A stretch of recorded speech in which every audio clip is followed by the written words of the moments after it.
ஒரு ஆள் கொடுக்குறதா இருந்தால் அவனுடைய தூதருக்கு கொடுக்கலாம். நம்மெல்லாம் கொடுங்க, நமக்குன்னு அதிகாரம் கிடையாது, அதெல்லாம் விட்டுருவோம். நபிகள் நாயகத்துக்கு அதிகாரத்தை எல்லாம் கொடுக்குறானா? அல்லாஹ் என்ன சொல்கிறான்னு கேட்டால், அந்த மார்க்கத்தில் தூதராக நபிகள் நாயகம் ஸல்லல்லாஹு அலைஹி வஸல்லம் அவங்கள அனுப்புகிறான். அவங்களுக்கு முன்னாடி ஏராளமான நபிமார்கள் அனுப்புகிறான். இந்த நபிமார்களுக்கெல்லாம் அல்லாஹ் சொல்லி கொடுத்த விஷயம் என்ன? நான் சொல்கிறத சொல்லணும். நபிமார்களுக்கு சொல்லி கொடுத்த மேட்ரு என்னது? இன் அலர் ருசுலி இல்லல் பலாகுல் முபீன். ரசூல்மார்களுடைய வேலை வந்து தெளிவாக எடுத்து சொல்கிறது மட்டும்தான். நாங்கள் சொல்கிறது தான் சொல்லணும். இஷ்டத்துக்கு கையில் மடியில் ரசூல்லாவை ஐடியா பண்ணி சிந்திச்சு பார்த்து இன்னைக்கு இப்படி செய்வோம், நாளைக்கு அதை சொல்லுவோம் அப்படின்னு சொன்னார்களே, ஆனால் அதை அல்லாஹ் ஏற்றுக்கொள்ள மாட்டான். நபிகள் நாயகர் அல்லாஹ்வுடைய தூதராக இருந்தாலும் அவங்க எதைத்தான் சொல்லணும்? அல்லாஹ்ட்டிருந்து வந்ததான் சொல்லணும். அல்லாஹ்ட்டிருந்து வராமல் அவங்களா ஒன்று ரெண்டு விஷயத்தை செஞ்சுருக்கிறாங்க. சில நேரங்களில் மனிதர்கள் என்ற முறையில் சில நேரங்களில் அவங்களா சில முடிவுகளை எடுத்தாங்க. வகி வரல, வகி வராமல் அவங்க சில முடிவுகளை எடுத்திருக்கும் பொழுது அல்லாஹ் கடுமையாக கண்டிக்கிறான். இப்படி நீ செய்யலாம், நான் சொல்கிறதுக்கு முன்னாடி நீ எப்படி செய்வ? ரசூல் ஸல்லல்லாஹு அலைஹி வஸல்லம் அவர்களை பார்த்து இப்படி அல்லாஹ் கேட்டான்னு சொன்னால், இந்த உலமா பெரியார் மகானுக்கெல்லாம் இருக்குமா சட்டம் வைக்கிற அதிகாரம்? சஹாபாக்களுக்கெல்லாம் இருக்குமா? அல்லாஹ்வுடைய ரசூலுக்கே இல்லையே, எப்படி இல்லைங்கிறான் அல்லாஹ்? பாருங்க, மக்கள்கிட்ட வந்து கேட்குறாங்க, ஒய்தா துத்லா அலைஹிம் ஆயாத்துனா பையினாத், நம்முடைய தெளிவான வசனங்களை அந்த மக்களுக்கு ஓதி காட்டும் பொழுது, காலல்லதீன லா யர்ஜூன லிகானா, நம்முடைய சந்திப்பை மரணத்துக்கு ஒரு வாழ்க்கை இருக்குது, அல்லாஹ்வை சந்திக்கணும் என்பதை நம்பாத மக்கள் கேட்கிறார்கள். ஈர்த்திபி குரானின் கைரி ஹாதா, வேற குரானை கொண்டுட்டு வா, இது இன்னும் கடுமையாக இருக்கு, போதனைலாம் இப்போ மாதிரியா இருக்கு, நீ வேற குரானை கொண்டு வா என்று முகமது உன்னிடத்தில் கேட்கிறார்கள். அவ பத்தில்ஹு, அல்ல கொஞ்சம் சேஞ்ச் பண்ணி சொல்லு, எல்லாம் போல்ட்ட குரான் போட்டதானே சொல்லுது, எல்லாம் வெட்டு குத்து மாதிரி தான் இருக்கு குரான். எந்த போதனையாக இருந்தாலும் வளைஞ்சு இந்த பூசி முழுற விளையாட்டு இருக்காது. எஜமான் அப்படி தான் சொல்லுவான். எஸ் நண்பர்களுக்குள்ள பூசி மொழி பேசிக்கிடுவாங்க. எஜமான அடிமைக்கு கட்டளை போடும்போது அடிச்சு தானே செய்வாங்க, சொல்லுவான். அல்லாஹ்வுடைய எந்த ஒரு இதுவுமே என்ன செய்யாது, கெஞ்சிற மாதிரிலாம் இருக்காது.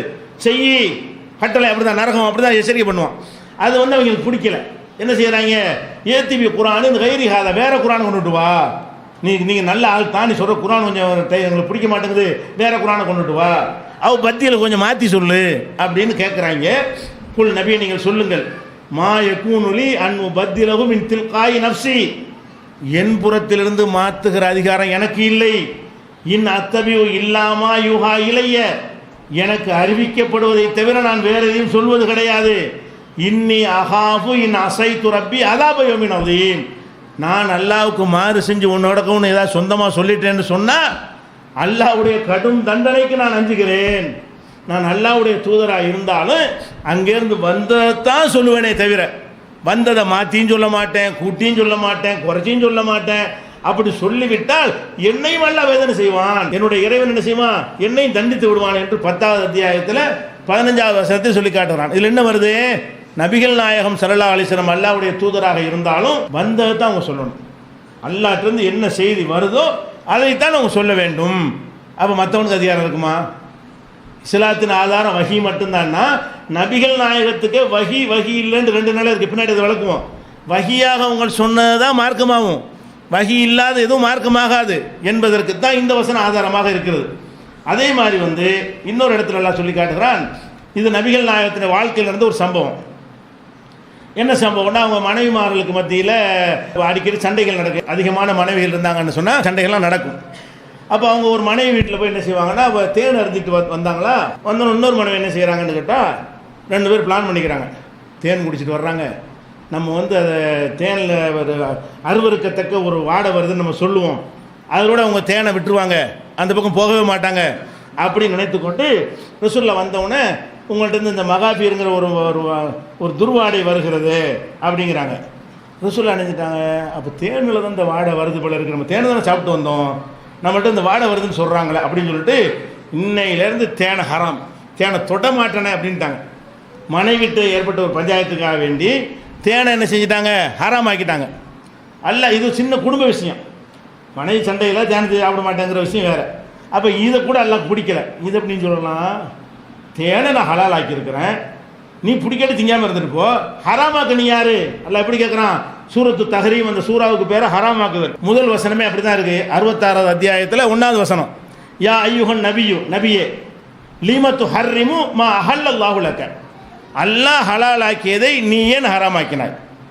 தேனை வந்து நான் ஹலால் ஆக்கியிருக்கேனா இல்லையா? குர்ஆன்ல தேனை பற்றி சொல்கிறானா இல்லையா? தேனீக்கள் தேனி 16வது சூறா இருக்கிறது, அதில் தேனி இருக்கிறது. யஹ்ருஜு மின் புத்தூனிஹா ஷராபுன், முக்தலிஃபின் அல்வான பல நிறங்களை கொண்ட பானம் அதில் உருவாகிறது. ஃபீஹி ஷிஃபாஉல் லின்னாஸ், அது மனிதர்களுக்கு நிவாரணம், நோய் நிவாரணம் இருக்கிறது என்றெல்லாம் தேனை பற்றி அல்லாஹ் புகழ்ந்து சொல்கிறான்.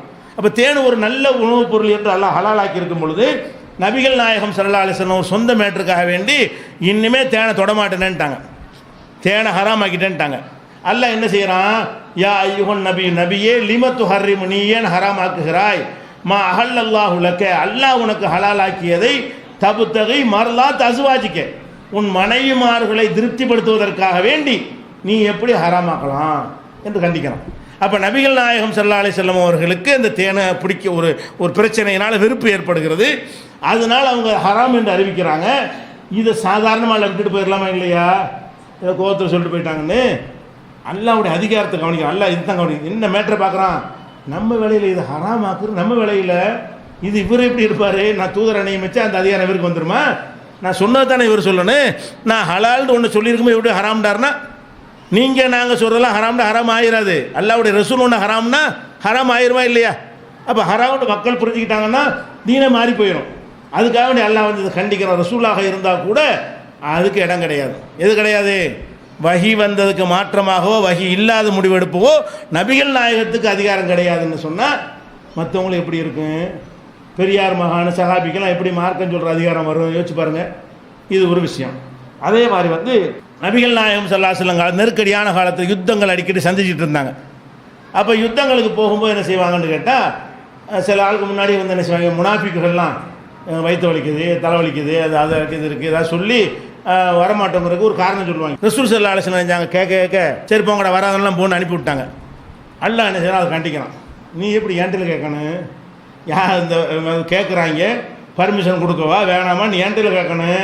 அல்லாஹ் கேட்குறான் பாரு 9வது அத்தியாயத்தில் 43 வசனத்தில், அஃபல்லாஹு அன்க, நீ செஞ்ச தப்பை நான் மன்னிச்சிட்டேன். முதல்ல தப்பை மன்னிச்சிட்டேன்றான் அல்லாஹ். நீ செஞ்ச தப்பு தான், இனிமேல் செய்யாத, மன்னிச்சிட்டேன். லிம அதின் தலைவன், நீ எப்படி அவங்களுக்கு பர்மிஷன் கொடுத்த? ஹத்தா எத்த பையன கல்லதீன சதக்கு தாளமல் காதிபின், பொய் சொல்கிறவன் யார், உண்மையாளர் யாருன்னு கண்டுபிடிக்காத வரைக்கும் நீ எப்படி அனுமதி கொடுத்த? அவன் பாட்டு பொய் சொல்லிட்டு வைத்த வழிங்கிறான், நீ பாட்டு விட்டுற, வந்துதான் ஆகணும்னு சொல்லு. அப்போ தான் அவங்க எல்லாம் கரெக்டானவன் யார், முனாஃபிக்கான்னு உனக்கு தெரியும். நீ பாட்டுக்கு போர் நேரத்தில் செலவு கட்டவன செலவு கொடுத்தீன்னு சொன்னால் ஏமாத்திட்டு போயிடுவான். அப்போ உண்மையாளர்களையும் பொய்யர்களையும் பிரித்தறிவதாக இருந்தால் இந்த போருக்கு எவன்லாம் வர்றானோ அவன்லாம் உண்மையாளன். நெருக்கடியான நேரத்தில் யார் போருக்கு வராமல் ஒளிஞ்சு கொள்றானோ அவன்லாம் பொய்யன்னு கண்டுபிடிக்கணுமா இல்லையா?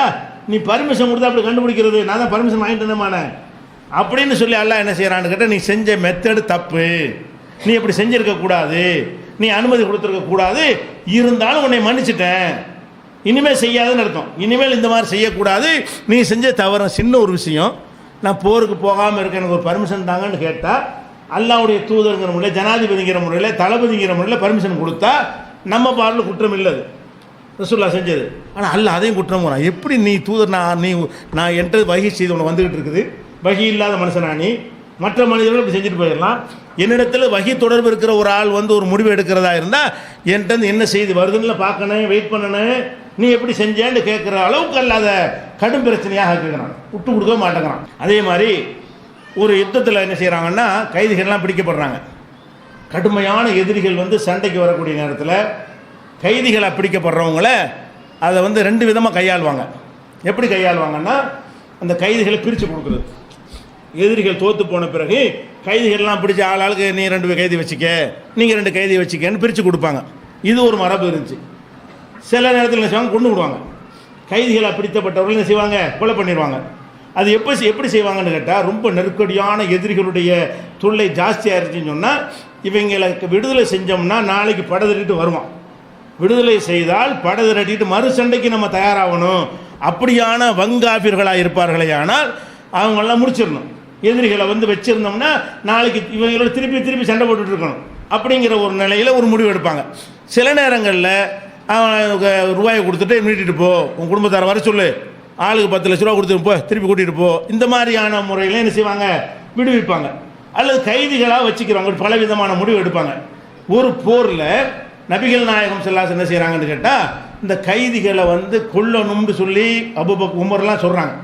விடக்கூடாது. இவங்களை விட்டால் என்ன செய்வாங்க, சும்மா வம்பு சண்டைக்கு வந்திருக்கிறாங்க, வந்த இடத்துல இவ்வளோ பெரிய சேதத்தை நமக்கு ஏற்படுத்தியிருக்காங்க, நம்ம செல் இவ்வளோ பேர் இறந்துருக்குறோம், இவனை அனுப்பி விட்டோம்னா நாளைக்கு இதே மாதிரி தயார்படுத்திட்டு வருவான்னு சொல்லி மறுக்கிறாங்க. ரசூலுல்லாஹ் இறக்கப்பட்டு நினைச்சிட்டாங்க, போங்களாண்ட பணத்தை கொடுத்து விடுதலை ஆகி போங்கடான்னு சொல்லிட்டாங்க. அப்போ அல்லாஹ் என்ன செய்கிறார், கண்டிக்கிறான். மாக்கான லின் நபி ஐயக்கூனு வசரா, நபிக்கு வந்து கைதிகளை வைத்துக் கொள்கிற உரிமை கிடையாது. ஹத்தா யுஸ்ஹின ஃபில்லர், பூமியில் வலிமையை உண்டாக்கி கொள்கிற வரைக்கும், நல்ல வலுவாய்க்க, இவங்க போயிட்டு திருப்பிக்கிட்டு வந்தால் நம்மளை அசைக்க முடியாது அப்படின்ட்டு பலமாக நம்ம ஆயிட்டோம்னு சொன்னால் விட்டுடலாம். நம்ம ஒரு பெரிய சக்தியாக இருக்கும் பொழுது சண்டைக்கு வந்தான்னு வைங்களேன், இவன் போய் 100 பேரை திரட்டிட்டு வந்தாலும் நம்மளை ஜெயிக்க முடியாது அப்படின்னு ஒரு வலுவான சாம்ராஜ்யம் உருவாகிற வரைக்கும் கைதிகளாக வைத்துக் கொள்ளக்கூடாது. இது தப்பு. துரிதுன் அருள துன்யாவுடைய சாதனத்தை நீங்கள் விரும்புகிறீர்கள். ஆளுக்கு 2 கைதியை வச்சுக்கிட்டா லாபம் தானே, வீட்டு வேலைக்கெல்லாம் யூஸ் ஆவாங்கல்ல, அப்படின்னு நீங்கள் விரும்புகிறீங்க. வல்லாஹு யுரீதுல் ஆஹிரா, அல்லாஹ் வந்து ஆகிரத்தை விரும்புகிறான், அதனால கவனமாக இருந்து சொல்லிட்டு, லவ்லா கிதாபு மினல்லாஹி சபக, அல்லாவிடமிருந்து ஏற்கனவே உங்களை மன்னித்து விட்டதாக ஒரு எழுத்துமான விதி இல்லாமல் இருந்தால் லமஸ்ஸக்கும் ஃபீமா அகத்தும் அதாபுன் அதீம், நீங்கள் இந்த கைதிகளை சரியான முறையில் தண்டிக்காமல் விட்டதற்காக கடும் தண்டனை உங்களுக்கு ஏற்பட்டிருக்கும்.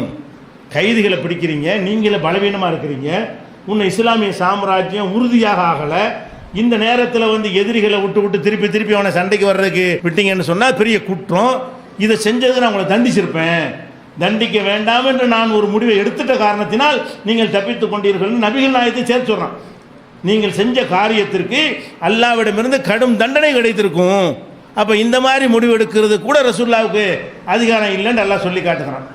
அதே மாதிரி அல்லாஹ் சொல்கிறான் பாருங்க, உலவு தகவல் அலைனா பாதுல் அக்காவில், இந்த முகமது நான் தூதராக அனுப்பியிருக்கிறேன், இவங்க வந்து சில சொற்களை சுயமாக இட்டு கட்டி விட்டார் என்று வைத்துக் கொண்டார்.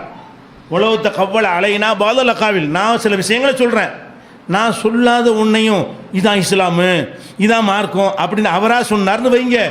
அப்படி செய்தால் லஅகதுனா மின்ஹு பில் யமீன், அவரை வலக்கரத்தால் பிடிப்பேன். சும்மல கத்தானா மின்ஹுல் வத்தீன், அவர் நாடி நரம்பை தரித்து விடுவேன். ஃபமா மின்கும் மின் அஹதின் அன்ஹு ஹாஜிஸீன், அதை விட்டு உங்களில் எவனும் தடுக்க முடியாது. ரசூலுல்லாஹ் அல்லாஹ் சொல்கிறான், இந்த முகமதை நான் தூதராக நியமிச்சிருக்கிறேன், நான் சொன்னதை தான் அவர் உங்களுக்கு சொல்லணும், நான் சொல்லாததில் அவராக இஷ்டத்துக்கு மார்க்கம்னு சொன்னார்னு வைங்க, வலது கையால் பிடிப்பேன்னா பலமாக பிடிக்கணும்னு அர்த்தம். இப்போ இடது கையால் பிடிக்கிறத விட வலது கையால் பிடிச்சா கொஞ்சம் ஸ்ட்ராங்காக இருக்கும்ல, அதுக்காக எல்லாம் அப்படி சொல்லி காட்டுறான். அவரை வலக்கரத்தால் பிடித்து நாடி நரம்பை, இந்த முகமது நபியுடைய நாடி நரம்பை தரித்து விடுவேன். நான் எவ்வளோ நம்பி பொறுப்பை படைச்சிருக்கிறேன், அவர் இஷ்டத்துக்கு இருந்தால் சொன்னார் விடுவேனானா, தரித்து விடுவேன். அப்படி செய்ய நினைத்தால் உங்களில் எவனும் அவரை காப்பாற்ற முடியாது. எவ்வளோ கடும் வார்த்தைன்னு பாருங்க. இந்த மார்க்கத்தில் அல்லாஹ்வுடைய தூதருக்கே பவர் இல்லைங்கிறான். ரசூலுல்லாஹா இருந்தாலும் ஒவ்வொரு செய்தியையும் அங்கேருந்து வருதான்னு பார்த்து சொல்லுவோம். அப்படி சொன்னாங்க. இப்படி செய்யவனா இல்லை, இப்படி செய்யவனா மாட்டாங்க. ரசூல் ஸல்லல்லாஹு இட்டு கட்டிடுவாங்களா? எதுக்கு இதை சொல்லி காட்டுறான்? இந்த மாதிரி கண்டவன் சொல்கிற கேட்டு நாசமாயிடக்கூடாங்கிறதுக்காக எச்சரிக்கிறான். ரசூலுல்லாஹ் அப்படி செய்வாங்க, இட்டு கட்டிடுவாங்க. இதை சொல்றதுக்கு அர்த்தம் என்ன? நபிகள் நாயகம் ஸல்லல்லாஹு அலைஹி வஸல்லம் அவர்கள் அவ்வளோ நம்பிக்கையாக இருப்பார்கள். அல்லாஹ் தேர்ந்தெடுத்திருக்கிறான், ஒரு காலத்தில் இட்டு கட்ட மாட்டார்கள். இது எதுக்கு சொல்றான்? நபியவே நான் இப்படி விட மாட்டேன்டா, உனக்கு என்னடா? அதுக்கு தான். அப்போ உலவுத்த கவ்வள அலைனா பாதுல் அக்காவில், சில சொற்களை அவர் சொந்தமாக இட்டுக்கட்டி அவராக கற்பனையாக செய்து சொல்லி இருப்பாரையானால் லஅகதுனா மின்ஹு பில் யமீன், அவரை வலக்கரத்தால் நாம் பிடித்திருப்போம். சும்மல கதனா மின்ஹுல் வத்தீன், பிறகு நாடி நரம்பை தரித்திருப்போம். ஃபமா மின்கும் மின் அஹதின் அன்ஹு ஹாஜிஸீன், அதிலிருந்து தடுக்கிற எவனும் உங்களில் கிடையாது, நான் செஞ்சே தீருவேன் என்று 69வது அத்தியாயத்தில் 47வது வசனத்தில் சொல்லுகிறான். என்ன காட்டுது? ரசூல் ஸல்லல்லாஹு அலைஹி வஸல்லம் வந்து அல்லாஹ் சொல்லாத ஒன்று சொல்லிட்டா பிடிச்சிருவேங்கிறான், நாடி நம்ம தரிப்பேங்கிறான், உலகமே திரண்டு வந்தாலும் அவர் காப்பாற்ற இயலாதுங்கிறான்னா அந்த பவரில் எப்படி இருக்கான் அல்லாஹ் பாருங்க, விட்டவே மாட்டேங்கிறான். இந்த நான் தாங்கிறதுல வந்து ரசூலும் கிடையாது. ரசூலுக்கு கூட அந்த அதிகாரத்தை கொடுக்க தயாராக இல்லை. நான் தேர்ந்தெடுத்த ரசூல் தான். இந்த உலகத்து மக்களை எல்லாம் ரொம்ப விருப்பமானவர் அவங்க தான் அல்லாஹ்வுக்கு, அதில் சந்தேகம் கிடையாது. ஆனால் அதுக்கு ஒரு எல்லை இருக்குது, அதுக்கு ஒரு லிமிட் இருக்குது. அல்லாஹ்வுக்கு ஒரு எல்லையில் அந்த சின்ன ஒரு நூலை எடுத்துட்டால் போது அவனுக்கு வர்ற கோபம் கடும் கோபமாக இருக்கும். அப்படின்னா இந்த இஸ்லாத்தின் ஆதாரம் இறைச்சி இதுங்கிறது வேறு என்ன ஆதாரம் வேணும்?